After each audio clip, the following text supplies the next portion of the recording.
আসসালামু আলাইকুম। আপনার সম্পদের 70% কোনো কাজে লাগে না। মৃত্যুর পরও ব্যাংকে আমাদের কত টাকা রয়ে যায়, অথচ জীবিত অবস্থায় সেই টাকার সামান্য অংশ আমরা নিজেদের প্রয়োজনে খরচ করতে পারি না।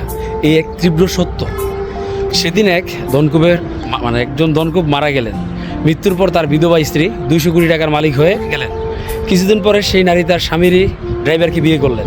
নববিবাহিত ড্রাইভার মনে মনে ভাবলো, এতদিন ভাবছিলাম আমি মালিকের জন্য কাজ করছি, এখন বুঝি মালিক আমার জন্য সারা জীবন কাজ করে গেছেন আর কি।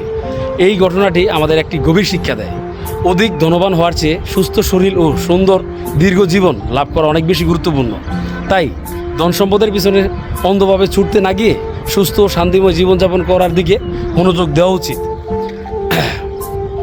কারণ বাস্তব জীবনের নানা উদাহরণে আমরা দেখেছি, দামি মোবাইলের 70% ফিচারই আমরা কোনোদিনই ব্যবহার করি না। দ্রুত গতির গাড়ির 70% গতি কোনোদিন কাজে লাগে না। প্রসাদতুল্য বাড়ির 70% অংশই ফাঁকা থাকে, কেউ বসবাসও করে না।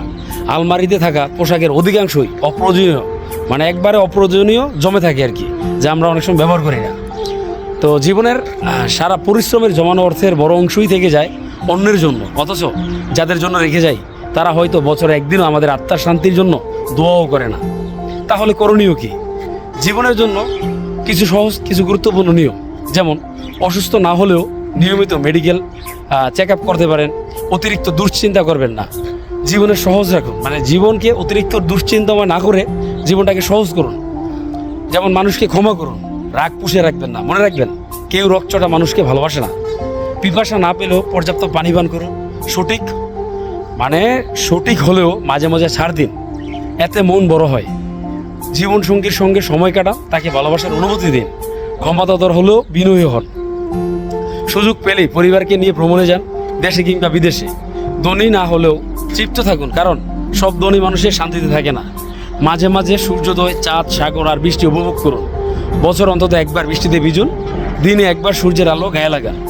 আর মাঝে মাঝে প্রাণ খুলে হাসুন। জীবন একটাই, তাই সেটিকে পরিপূর্ণভাবে বাঁচার চেষ্টা করুন। অতিরিক্ত ধন নয়, প্রয়োজন শুধু শান্তি, ভালোবাসার এবং একটি সুস্থ মনের। ধন্যবাদ।